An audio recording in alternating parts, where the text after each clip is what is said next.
2000년 8월에 온 국민을 텔레비전 앞으로 불러 모은 일이 하나 있었습니다. 어떤 분들은 대장금 같은 그런 드라마가 크게 히트쳤나 보다 이렇게 생각할 수 있겠지만 그것이 아니라 북위 38도를 가로지르는 선을 하나 사이에 두고 전쟁의 희생물이 돼서 서로 만나지 못하다가 50년 만에 드디어 역사적인 1차 남북 이산 가족 상봉이 이루어지게 된 것입니다. 여러분 혹시 보셨습니까? 저도 봤는데요. 몇몇 장면은 아직까지 기억이 납니다. 백세를 바라보는 머리가 하얀 노모에게 50년 동안 만나지 못했던 70이 넘긴 아들이 그 어머니를 이렇게 어루만지면서 어머니 정말 살아계셔서 감사합니다 라면서 큰 절을 올리던 장면이 기억이 납니다. 전쟁 때문에 생이별을 해야 했던 부부가 서로를 잊지 못한 채 재혼도 하지 않고 그렇게 50년을 기다리다가 이제는 얼굴에 주름이 가득한 얼굴로 그런 손으로 서로를 이렇게 부비던 그런 장면도 잊지 못합니다. 그들이 저희 가족도 아니었고 저희 지인도 아니었지만 우리가 가족이 무엇인지 잘 알지 않습니까? 그 정이 무엇인지 또 사랑이 무엇인지 우리가 알기 때문에 함께 울고 함께 기뻐했던 기억이 납니다. 여러분 오늘 본문에도 또 하나의 아주 감격적인 남북 이산가족 상봉 장면이 그려지고 있습니다. 삼촌 라반의 집이 있던 북쪽 밧단 아람에서 20년간 살다가 이제 아버지가 계신 곳을 향하여 내려오고 있는 야곱과 남쪽 세일 땅에 거주하던 에서가 아주 감격적으로 만나는 그야말로 남북 이산가족 상봉 장면이 오늘 본문에 그려지고 있습니다. 함께 읽었던 4절에 보면 이 두 쌍둥이 형제의 만남이 얼마나 애틋했는지 서로 이 둘은 만나서 목을 어금맞대고 껴안고 볼을 부비면서 한없이 울고 한없이 기뻐하는 모습을 보여줍니다. 자, 그런데 이 두 형제의 만남과 제가 앞서 소개했던 2000년 남북 이산 가족 상봉 장면이 겉으로 볼 때는 굉장히 비슷해 보일지는 몰라도 아주 근본적인 차이점이 거기에는 있었습니다. 남북 이산 가족이 50년의 그 이별의 벽을 깨고 감격적 만남을 할 수 있었던 이유는 다름 아니라 그 마음 가운데 있던 가족의 정, 가족의 사랑, 그리움 때문이었습니다. 하지만 이 에서와 야곱, 이 두 쌍둥이 형제가 감격적으로 만날 수 있었던 데는 다른 이유가 있었습니다. 여러분, 에서와 야곱이 누구입니까? 이 두 형제는 쌍둥이이지만 어릴 때부터 그야말로 갈등과 싸움을 반복했던 그런 형제들이었습니다. 이들이 언제부터 싸우기 시작했냐면 그의 어머니 리브가의 뱃속에 있을 때부터 싸웠던 형제들이었습니다. 창세기 25장 22절에 보면 이렇게 기록하고 있는데요. 아이들이 그 태 속에서 서로 싸우는지라 이삭이 가로되 이 같으면 어찌할꼬 하고 가서 여호와께 묻자온대. 이 두 쌍둥이 형제가 그 어머니 리브가의 뱃속에 있을 때부터 서로 하도 싸우니까 그 아버지 이삭이 야, 이 더 이상 안 되겠다. 이거 어떻게 하면 좋지? 라고 아주 심각성을 깨닫고 하나님께 기도할 정도의 관계였던 것이죠. 여러분, 둘이 장성한 이후에는 어떤 일이 벌어집니까?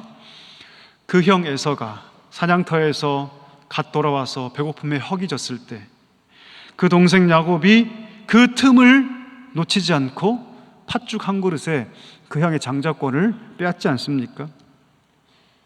결정적으로 이제 이삭이 나이 들어서 앞도 잘 보이지 않는 상태에서 그 장자의 서열을 따라서 큰 형 에서에게 장자의 축복을 주려고 하자 야곱이 그의 어머니 리브가와 모의해서 형으로 변장해서 위장해서 형이 받아야 할 그 장자의 축복, 앞을 잘 보지 못하는 그 아버지의 약점을 이용해서 그 형이 받아야 할 그 장자의 축복을 제대로 가로채 버립니다.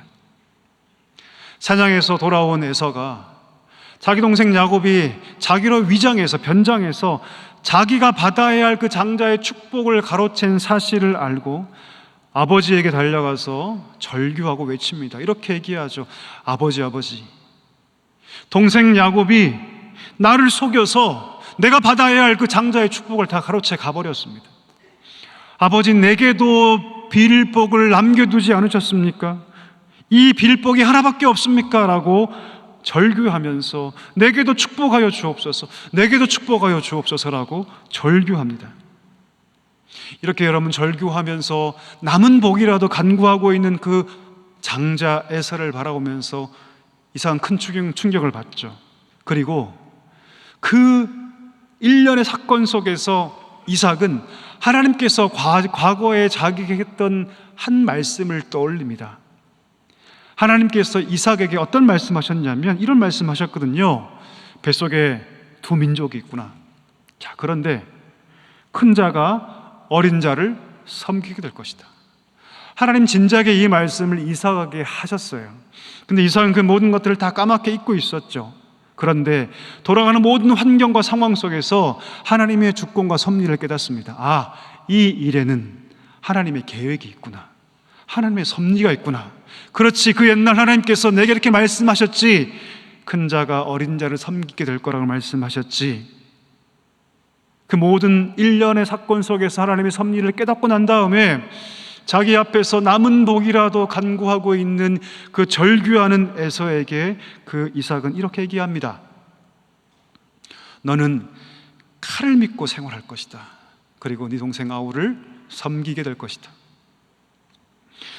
여러분, 이 말을 들은 에서의 심정이 어땠을까요? 내가 만약 에서라면 그 말을 듣고 어떤 마음이 생겼을까요? 평생 그렇게 믿고 따르던 그 아버지 입에서 다른 사람을 몰라도 아버지만큼은 효를 다하고 충심으로 그 아버지를 봉양했는데 그 아버지의 입에서 그렇게도 미워하는 아우를 섬기게 될 것이라는 그 말을 들은 에서의 마음이 과연 어땠을까요? 이제는 하나님의 은혜를 따라 살아가는 것이 아니에요. 이제는 하나님의 복을 따라 살아가는 것이 아닙니다. 이제는 뭘 믿고 살아가야 됩니까? 내 칼을 믿고 살아가야 돼요. 얼마나 그 인생이 두려웠겠습니까? 자신을 철저히 속인 동생 야곱을 향한 분노, 배신감, 증오, 미움은 아마도 설명할 수 없을 정도로 이루 말할 수 없는 그런 정도였을 것입니다. 자, 그래서 에서는요, 야곱을 죽이기로 합니다. 더 이상 내가 이렇게 살 수가 없다, 이런 마음을 가지고 살 수가 없다, 내가 당한 이 고통과 이 배신감, 이 증오감 가지고 살 수 없으니 어떻게 하자?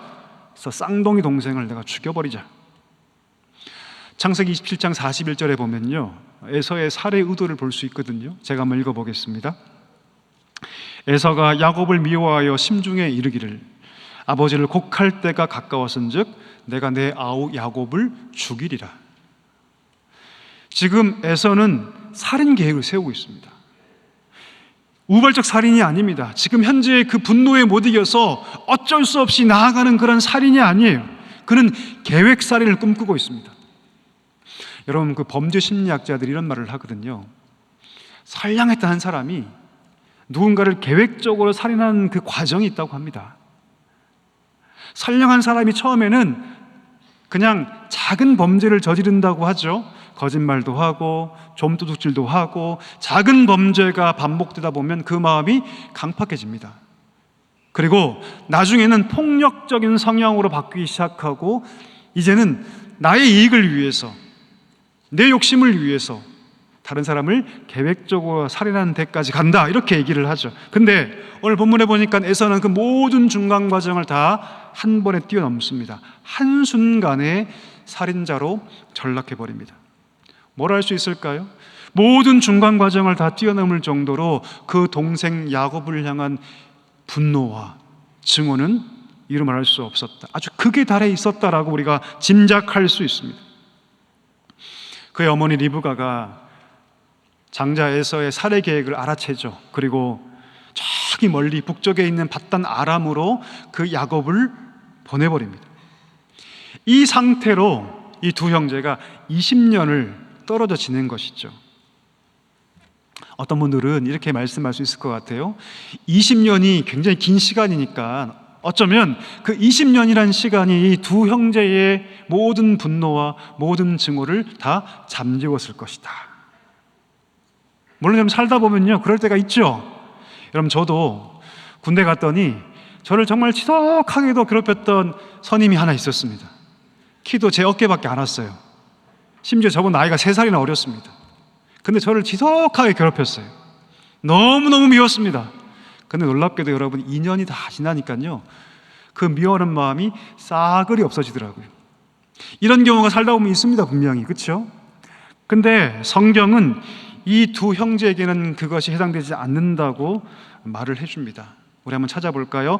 창세기 32장, 그 앞장이죠. 32장 6절과 7절 말씀을 우리 한번 같이 읽어보도록 하겠습니다. 창세기 32장 6절과 7절 말씀 우리 함께 읽겠습니다. 시작. 사자들이 야곱에게 돌아와 이르되 우리가 주인의 형 에서에게 이른즉 그가 400명을 거느리고 주인을 만나려고 오더이다. 야곱이 심히 두렵고 답답하여 자기와 함께한 동행자와 양과 소와 낙타를 두 떼로 나누고. 야곱은 에서가 자기를 죽일까 봐 너무나 두렵고 걱정이 돼서 먼저 사신을 보냅니다. 먼저 사신을 보내서 그 형에게 화친을 요청하죠. 근데 그 형 에서를 만나고 왔던 사신이 어떤 말을 하냐면 절망적인 대답을 하는데 지금 형이 여전히 분노로 가득 차서 여전히 증오로 가득 차서 집에서 길리운, 그 당시에는 집에 가신들을 길렀거든요. 400명을 데리고 당신을 죽이러 하고 오고 있습니다라는 말을 듣게 되는 것이죠. 자기를 죽이려고 400명의 군사와 함께 오고 있는 형 에서를 생각하니까 그 마음이 두렵고 견딜 수가 없었습니다. 20년이란 그 긴 세월에 신락 같은 희망을 걸었는데 그것도 아무런 소용이 없었습니다. 이대로 간다면 자신과 자신의 모든 가족들이 에서와 그 400인에게 처절하게 복수를 당하고 죽임당할 것이 불보듯 뻔한 일이었습니다. 우리 한번 생각해 볼까요?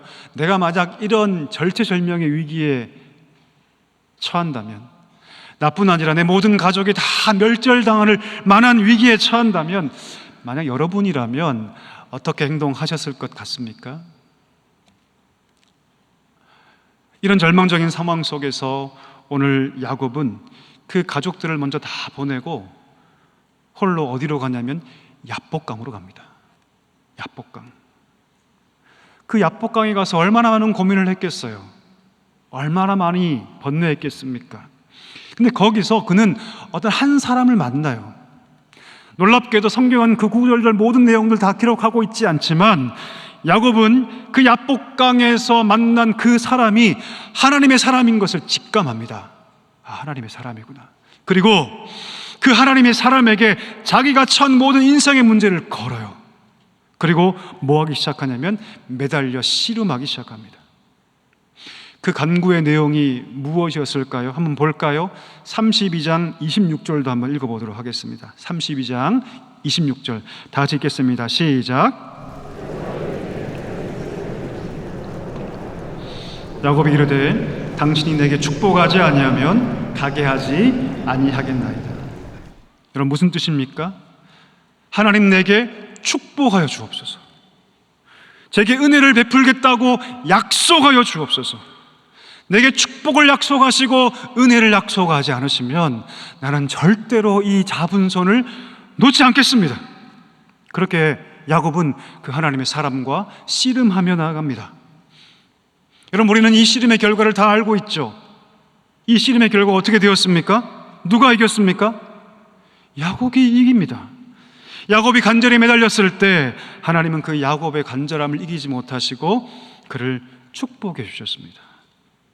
이것도 은혜인데, 은혜를 보장하시고 축복을 약속하신 것도 은혜인데 하나님은 그 야곱의 이름도 바꿔주세요. 이름을 뭘로 바꿔주십니까? 이스라엘로 바꿔주십니다. 이스라엘의 이름의 뜻이 무엇입니까? 하나님과 겨루어 이겼다는 뜻입니다. 여러분 사람의 이름에는요 그의 부모의 바램과 염원이 담겨 있습니다. 혹시 제 이름을 아십니까? 예, 제 이름은 성준우입니다. 한자로 하면 이룰성자에 법준자에 도루자입니다. 돕다는 뜻이죠. 도루자. 이것을 해석하면, 풀었으면 성공해서 법으로 돕는다. 좋은 이름이죠, 그렇죠? 아마도 저희 부모님은 제가 법관 되기를 희망하셨던 것 같아요. 지금도 그렇지 않습니까? 아이 이름 지을 때 그냥 짓지 않습니까? 거기에는 부모의 바람과 기대와 염원이 그냥 고스란히 담겨 있습니다. 하물며 그때는 하나님이 야곱의 이름을 이스라엘로 바꿔주신 것은, 그래 내가 너에게 은혜를 약속하며 네가 이겼다, 내가 은혜를 약속하며 내가 축복을 약속하며 네가 평생 남의 그 발 뒤꿈치나 잡고 살아왔는데 너의 앞으로의 인생은 내가 바꿔준 그 이름처럼 하나님과 겨루어 이겼으니 남의 발 뒤꿈치 잡고 살아가는 인생이 아니라 너는 앞으로 하나님의 은혜로 살아가는 인생이 될 것이다. 하나님의 복으로 살아가는 인생이 될 것이라고 그 이름을 통해서 약속을 확증해 주신 것입니다. 그렇게 하나님의 은혜를 약속받은 야곱의 마음 가운데 더 이상 걱정과 두려움이 없었습니다. 밤새 하나님과 씨름했던 그 야곱이 눈을 들어 저기 보니까 저기 멀리서 형 에서와 400인이 오고 있었습니다. 그것이 오늘 본문 1절의 말씀인데, 우리 1절 다시 한번 읽어볼까요? 33장 1절 말씀 다 같이 읽어보겠습니다. 시작.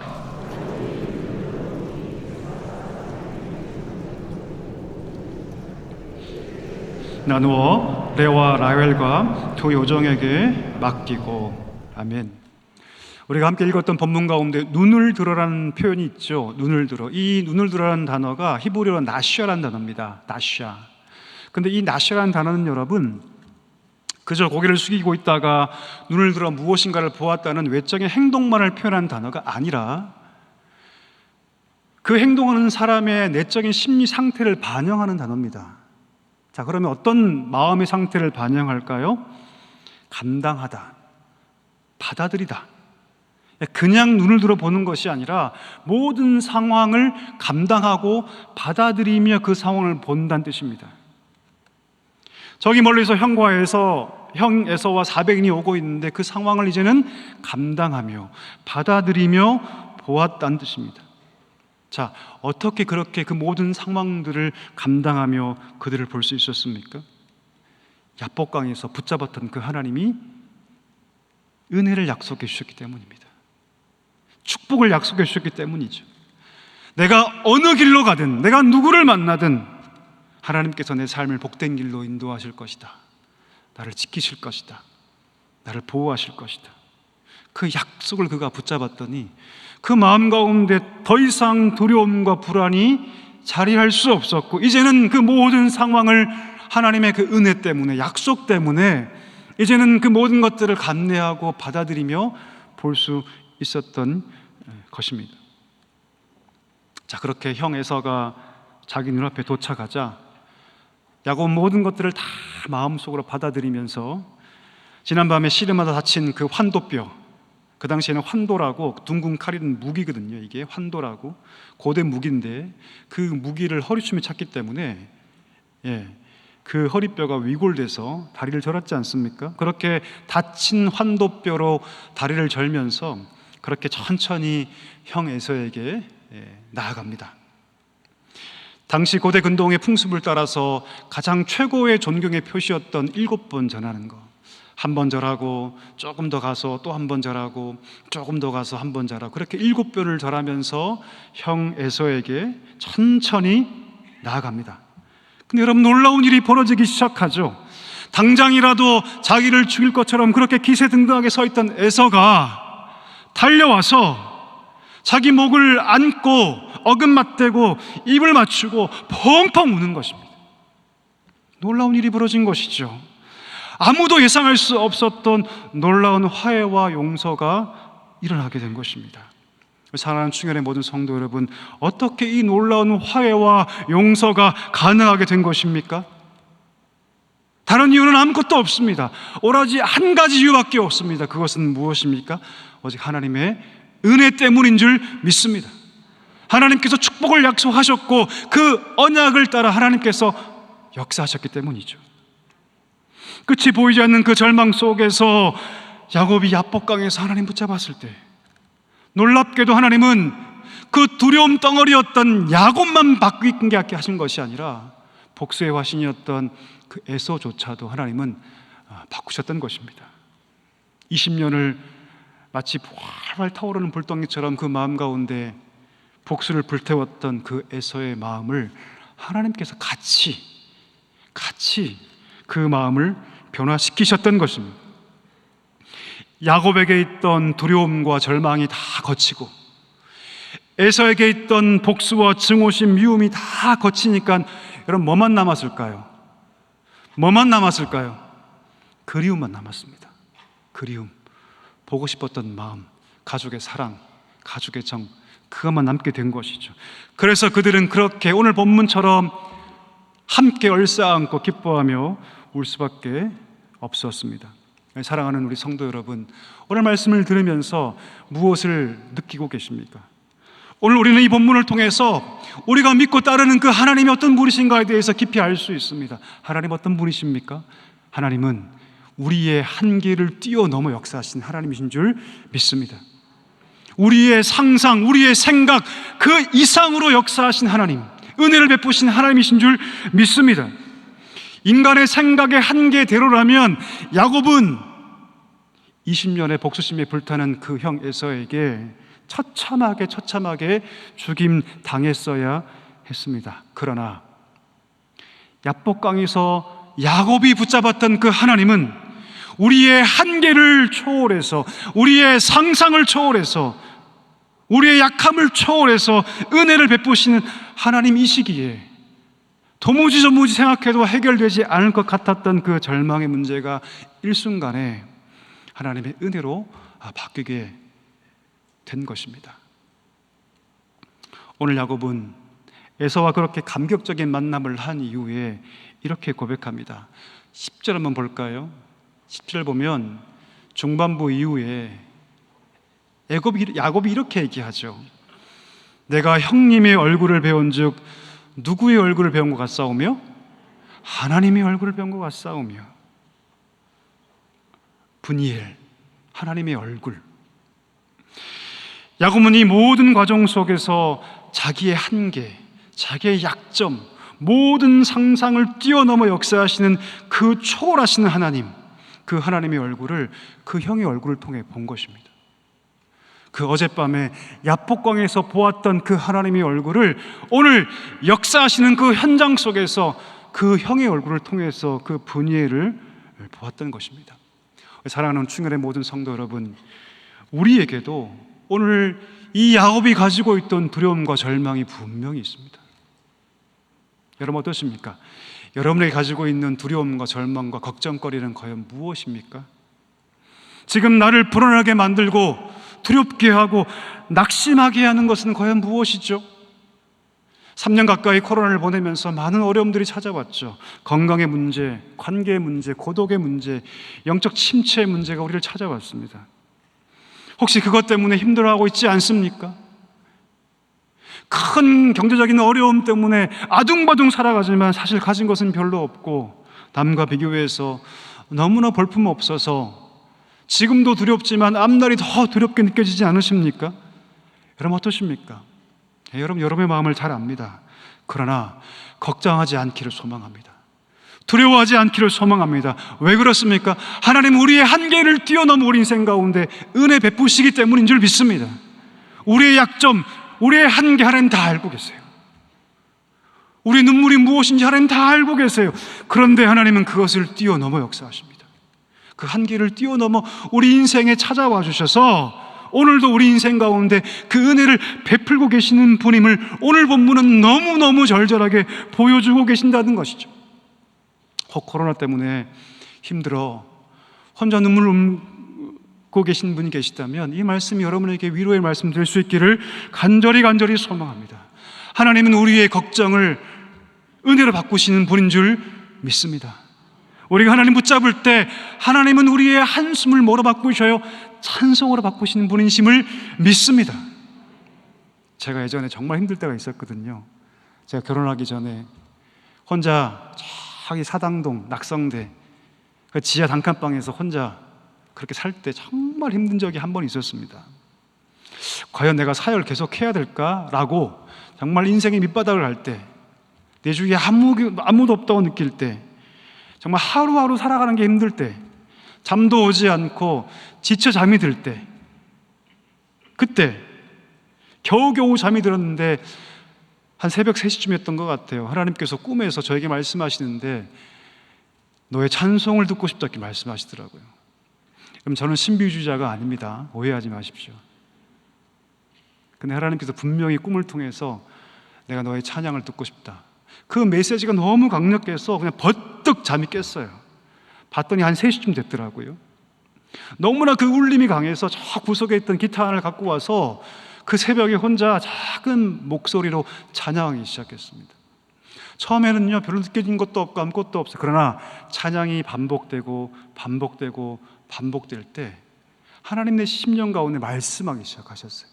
그 짧은 시간이었지만 하나님께 제 마음을 만지기 시작했고, 그 찬양의 기점으로 그 전에는 한숨밖에 없었지만 하나님께서 그 짧은 시간에 저를 찬양의 사람으로, 희망의 사람으로 저를 바꿔주셨어요. 그 이후에 제 인생은 완전히 바뀌었습니다. 완전히 바뀌었습니다. 환경은 그다지 바뀐 것은 없었지만 그러나 하나님은 그 찬양을 통해 제 인생을 완전히 바꾸셨어요. 하나님은요 우리의 한숨을 찬양으로 바꾸시는 분이십니다. 여러분 잘 생각해 보세요. 우리가 무언가를 두려워한다는 것은 나를 붙잡고 있기 때문이에요. 하나님 붙잡지 못하고 나를 붙잡으니까 환경이 두렵죠.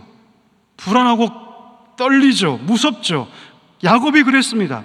하나님 붙잡지 않고 자기를 붙잡았더니 답이 보이지 않았습니다. 그러나 야곱은 야복강에서 자기를 붙잡았던 손을 다 떨쳐버리고 누구를 붙잡았습니까? 하나님 붙잡았습니다. 사생결단의 마음으로 내게 하나님 은혜를 약속하지 않으면, 내게 축복을 약속하지 않으면 내가 이 손 놓지 않겠습니다라고 그는 하나님 붙잡았을 때 하나님께서 그것을 은혜로 바꾸신 줄 믿습니다. 여러분, 야곱이 힘이 세서 하나님 이긴 것입니까? 아니죠. 아닙니다. 하나님이 야곱을 져주신 것입니다. 져주신 거예요. 예전에 저희 딸이 어릴 때 저한테 와서 아빠 나랑 80만만 해 그러더라고요. 아마 TV에서 누가 80만한 것을 봤나 봐요. 자기가 뭔가 열심히 하면 저를 이길 수 있다고 생각했던 것 같습니다. 진지하게 이마에 힘을 꽉 주고 저한테 와서 아빠 80만만 해. 제가 했습니다. 자, 이겼을까요? 졌을까요? 너무 어려운 질문이시죠? 제가 졌습니다. 엄밀히 말하면 져주었습니다. 왜 져주었을까요? 제 딸이 너무 예뻤기 때문이고요, 결정적으로 제가 아빠였기 때문입니다. 이런 부모는 져주는 자입니다. 부모는 져주는 자죠. 제가 아빠였기 때문에 그 딸에게 져준 것입니다. 하나님도 마찬가지 아닐까요, 여러분? 하나님은 져주시는 분이십니다.